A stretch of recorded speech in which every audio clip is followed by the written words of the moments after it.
Hello and welcome back to my YouTube session. तो आज की वीडियो में हम पढ़ने जा रहे हैं अ थिंग ऑफ ब्यूटी। ठीक है, तो इस पोएम के बारे में हम पढ़ने जा रहे हैं। इस वीडियो को देखने के बाद आपके माइंड में जितनी भी डाउट्स चल रहे होंगे कि क्या है इस पोएम में, कैसे है, क्या है कॉन्सेप्ट, क्या है थीम, क्या है पोएट कौन है, तो ये सारे डाउट आई एम गारंटीड के साथ कि इस वीडियो को देखने के बाद आपके सारे डाउट्स क्लियर हो जाएंगे। तो विदाउट एनी वेस्टिंग टाइम हम आज की वीडियो शुरू करते हैं। उससे पहले आप मेरे साथ एंड तक बने रहना, क्योंकि मैं हमेशा की तरह इंपॉर्टेंट क्वेश्चंस जो MCQs वाले होते हैं वो भी बताने वाली हूँ।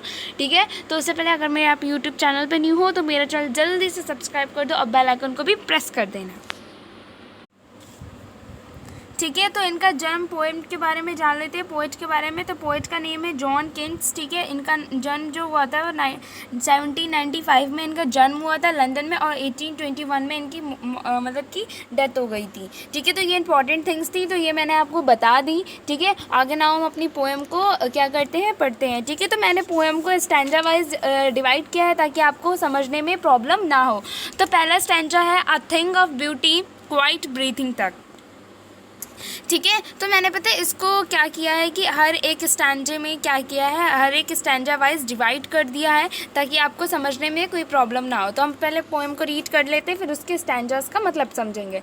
A thing of beauty is a joy for ever, it's loveliness increases, it will never pass into nothingness but will keep a bower quiet for us and a sleep full of sweet dreams and health and quite breathing. Now इसका मतलब क्या है, कवि हमें जो poets हैं जो हमें क्या बताना चाहते हैं इन लाइन से कि सुंदरता हमेशा के लिए रहती है। ठीक है, ये कभी नहीं बल्कि ये बीतते समय के साथ बढ़ता जाता है। ठीक है, सौंदर्य के बारे में कवि का ये कहना है कि सुंदरता कभी कम नहीं होती, वह समय के साथ बढ़ती जाती है। ठीक है, वह ये भी मानते हैं कि ये गुजरते समय के साथ कभी ख़त्म नहीं होता बल्कि ये अधिक सौंदर्यकरण होती, मतलब कि और भी अच्छी और भी सुंदर आकर्षित होती जाती है। ठीक है, पोएट के लिए सुंदरता एक सुंदर छायादार वृक्ष की तरह है जिसकी छाया के नीचे सभी प्राणी शांति से सो सकते हैं, अच्छे स्वास्थ्य का आनंद ले सकते हैं। जैसे कि अच्छी प्रकृति होती है तो वहाँ पे पॉल्यूशन कम होता है, वहाँ पे डिसीज़ भी कम फैलती है। तो वही पोएट हमें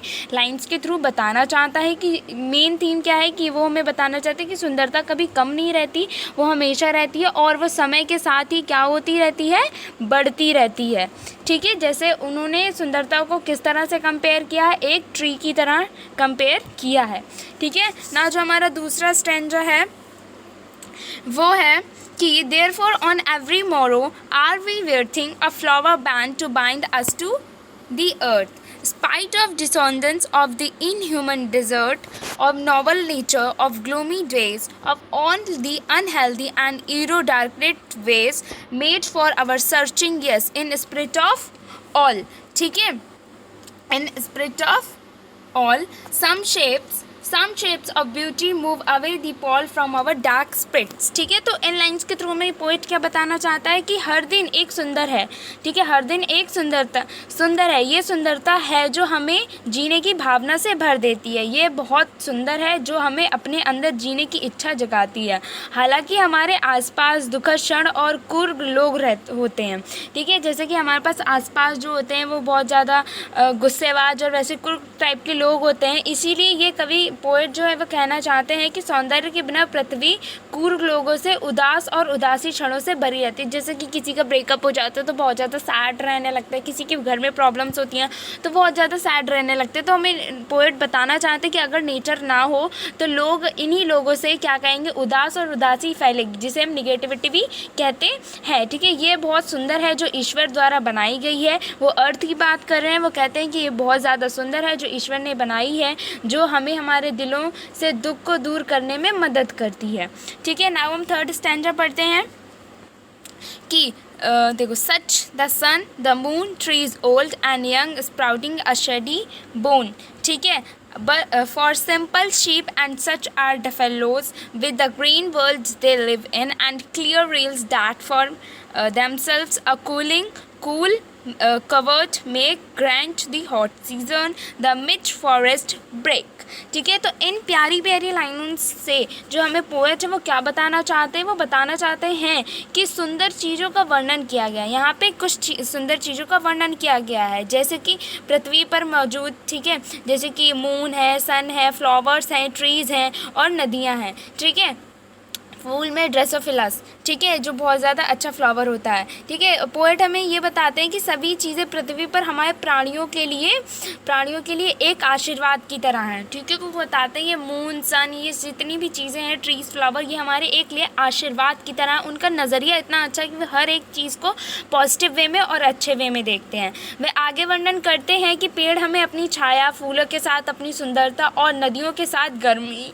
के दौरान प्रदान करता है, मतलब गर्मियों के टाइम्स में ठंडी ठंडी हवा प्रदान करता है। ठीक है, ये सभी प्रकृति की सुंदर हैं, ठीक है, सुंदरियां हैं और ये हमारे लिए एक वरदान की तरह है। अब मान लो अगर ये सारी चीज़ें नहीं होती तो हम कैसे रह पाते, ये हमारे लिए बहुत ज़्यादा मुश्किल होता है। जैसे हम सभी जानते हैं अगर ट्रीज़ नहीं होते तो हम ऑक्सीजन नहीं ले पाते जिसकी वजह से हम डेथ हो जाते। तो वही हमें बता रहा है पोएट कि ये सारी चीज़ें हमारे लिए एक वरदान की तरह हैं। नाउ अब हमारा जो लास्ट स्टैंजा है उसमें क्या कहता है, rich with a sprinkle of fair mucks rose blooms and such too is the grandeur of the dreams who we imagined for the mighty death, all lovely tales that we have heard or read, and endless fountain of immortal drink pouring unto us from the heavens brink। ठीक है, तो इन प्यारी lines से वो हमें poet जो है वो बताना चाहता है। पोएट कहते हैं अब कि पृथ्वी पर मौजूद अधिक सुंदर, मतलब जो हमारे अर्थ पर मौजूद अधिक सुंदर चीज़ों का वर्णन करते हैं और भी जो इससे ज़्यादा खूबसूरत चीज़ें हैं उनके बारे में बताते हैं, जैसे कि खूबसूरत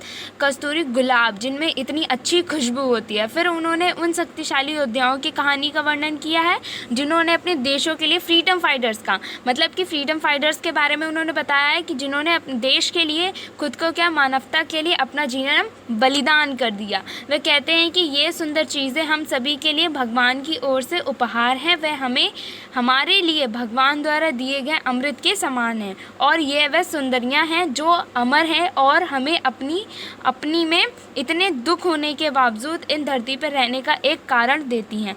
ठीक है, मतलब कि हमें नरेटर पता है कि इतनी सारी सुंदर चीज़ें हैं हमारे पास, इतने सारे अच्छी चीज़ें हैं जो हमें गॉड ने दी हुई हैं, उनके बावजूद भी हम उदास रहते हैं और इन्हीं चीज़ों की वजह से हमें एक जीने की उम्मीद मिलती है। ठीक है, तो इन्हीं लाइंस के साथ मैं अपनी पोएम्स का एंड करती हूँ जो रिटन है जॉन केंट्स के द्वारा। आई होप मैंने अच्छे से आपको एक्सप्लेन कर दिया होगा, पोएम को स्टैंजा वाइज डिवाइड करके और अच्छे से समझा दिया होगा लाइंस का मीनिंग। अगर कोई भी डाउट रह जाता है, कोई भी लाइन नहीं समझ में आती है तो आप मुझे कमेंट सेक्शन में पूछ सकते हो।